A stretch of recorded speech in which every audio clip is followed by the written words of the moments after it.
Hello students, welcome to my YouTube channel HP mathematical guidance. Well, वैसे तो मेरा channel अभी भी नया है। मैं रेगुलर बेसिस पे जेई के जो इम्पोर्टेंट क्वेश्चंस थे पिछले साल, उन सभी के ऊपर प्रॉब्लम और उसका सॉल्यूशन वीडियो बनाने की कोशिश कर रहा हूँ। थोड़ा रेगुलरिटी में अभी भी लैग कर रहा हूँ, लेकिन शायद कुछ ही दिनों में मैं रेगुलर हो जाऊँगा। जनवरी में ही आपका मेंस है, तो उम्मीद करता हूँ कि मेरे चैनल का जो कंटेंट्स है ये आप लोगों को बहुत अच्छा हेल्प करेगा ग्रो करने के लिए, प्रैक्टिस करने के लिए। और आप अच्छे से प्रैक्टिस करते रहिए। सामने ही मेंस है, बहुत प्रैक्टिस करना ज़रूरी है। अगर आप हमारे चैनल पे नए हैं तो please like, share and subscribe and support our channel. तो चलिए देखते हैं क्या दिया हुआ है question. Using the principal values of the inverse trigonometric functions, sum of the maximum and minimum values of 16 arc sec मतलब सेक इनवर्स एक्स का स्क्वायर एंड आर्क कोसेक मतलब कोसेक इनवर्स एक्स का स्क्वायर, चारों options दिया हुआ है। Question क्या पूछ रहा है कि 16 इंटू सेक इनवर्स एक्स का whole square plus cosec inverse x का होल स्क्वायर, इसका मैक्सिमम वैल्यू और मिनिमम वैल्यू का समेशन पता करना है। तो पहले ही हम मान लेते हैं कि सेक इनवर्स एक्स जो है उसको हम टी मान लेते हैं। अगर सेक इनवर्स एक्स टी है, हम सबको सेक इनवर्स एक्स का रेंज पता है कि सेक इनवर्स एक्स का वैल्यू कहाँ से कहाँ तक हो सकता है। कहाँ से कहाँ तक हो सकता है? First quadrant and second quadrant, मतलब टी का जो वैल्यू होगा वो कहाँ से कहाँ तक होगा? 0 से लेके पाई तक होगा। बस एक वैल्यू इसमें एक्सक्लूडेड होगा, वो क्या होगा? पाई/2। ठीक है, तो सेक इनवर्स एक्स को अगर हम टी मान लेते हैं तो ये वाला जो क्वेश्चन है ये क्या आ रहा है, ये एक्सप्रेशन क्या हो रहा है? T square. Cosec inverse x के बारे में हम लोगों को पता है कि कोसेक इनवर्स एक्स को हम क्या लिख सकते हैं? पाई/2 माइनस टी।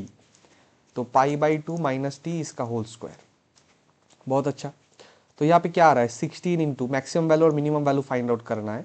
हम अगर इसको a minus b whole square के फॉर्मूला में ब्रेक करते हैं तो pi minus pi t plus t square. तो 16 इंटू टी स्क्वायर क्या आ रहा है? 2t² minus pi t plus pi. Step by step कर रहे हैं हम। तो 16, 2 कॉमन ले लेते हैं तो बाहर 2 आ गया। यहाँ पे क्या आ रहा है? t² minus pi t/2 plus पाई²/8। बहुत अच्छा। इसके बाद क्या आएगा? 32। नीचे क्या आएगा? t²। t², इसको अगर परफेक्ट स्क्वायर बनाना है, कंप्लीटिंग स्क्वायर बनाना है तो क्या करना है हमको? 2 इंटू टी इंटू पाई/4 लिख दिया हमने। यहाँ पे परफेक्ट स्क्वायर के लिए हमको पाई²/16 का ज़रूरत पड़ेगा। यहाँ पे बगल में पाई²/8 है और पाई²/16 को यहाँ से माइनस कर देंगे। जो एक्स्ट्रा लाया वो उसको माइनस कर दिया। इसके बाद हम इस एक्सप्रेशन को क्या लिख सकते हैं? इस एक्सप्रेशन को 32 इंटू ये जो तीनों का तीनों टर्म है, ये तीनों टर्म को हम क्या लिख सकते हैं? टी माइनस पाई/4 इसका होल स्क्वायर लिख सकते हैं। टी माइनस पाई/4 का होल स्क्वायर। और यहाँ पे क्या आएगा? यहाँ पे आएगा पाई²/8 माइनस पाई²/16, मतलब एलसीएम लेंगे तो 16 आएगा। 2 पाई² माइनस पाई मतलब पाई²/16 आ रहा है, सिंपल तरीके से बताए तो। अब देखो ये जो क्वाड्रेटिक है, इस क्वाड्रेटिक का मिनिमम वैल्यू तभी आएगा जब आप ये परफेक्ट स्क्वायर को 0 एज्यूम करोगे। और जीरो एज्यूम करने के लिए टी का वैल्यू क्या मानना पड़ेगा आपको? टी का वैल्यू पाई/4 मानना पड़ेगा।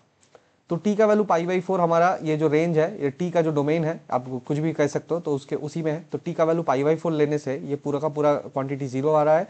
और आपको मिनिमम वैल्यू जो है वो क्या मिल रहा है? मिनिमम वैल्यू क्या आ रहा है? यहाँ पे 32 इंटू पाई²/16, यह आएगा 2 पाई²।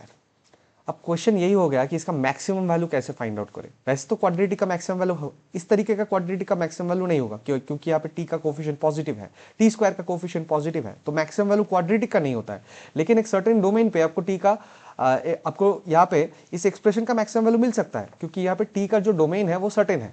क्या है? 0 से पाई। बस बीच में पाई/2 नहीं ऐड कर सकते हो। तो आप ये जो डोमेन हमने पहले लिया था, जो फंक्शन जैसे एज्यूम किया था, उस एज्यूमिंग की वजह से ये जो डोमेन निकल के आया था हमारे पास, आप इस डोमेन का जो एंड पॉइंट्स होता है, end of the domain, okay, terminal जो पॉइंट्स होता है, उन पॉइंट्स पे टेस्ट करके देखो। मतलब टी का वैल्यू 0 डाल के देखो क्या आ रहा है। टी का वैल्यू 0 अगर हम ले लेते हैं, टी का वैल्यू 0 डालेंगे यहाँ पे, तो क्या आएगा? 32 बाहर रहेगा। यहाँ पे आ रहा है माइनस पाई/4 का होल स्क्वायर, मतलब पाई²/16, पाई²/16 प्लस पाई²/16 हो गया 2 पाई²/16। तो 2 पाई²/16। तो 16 से 32 कटेगा, 2 आएगा यहाँ पे, तो क्या आ रहा है? 4 पाई²। ओके, अब टी का वैल्यू पाई डालने से क्या आ रहेगा? टी का वैल्यू पाई डालने पे क्या आएगा, यहाँ पे पाई डालेंगे तो यहाँ आ जाएगा 3 पाई/4 का होल स्क्वायर, मतलब 9 पाई² 16, दैट इज 9 पाई² प्लस पाई² 16 आएगा 10 पाई² 16। मतलब यहाँ पे डालने से ये पूरा का पूरा एक्सप्रेशन जो है, ये पूरा का पूरा एक्सप्रेशन आएगा हमारा 20 पाई²। तो क्वेश्चन बहुत सिंपल था कि मैक्सिमम वैल्यू फाइंड आउट करना है, मिनिमम तो हम लोग को मिल ही गया था। मैक्सिमम 4 पाई² और 20 पाई² में कौन सा मैक्सिमम होगा, ऑब्वियसली ये वाला मैक्सिमम होगा।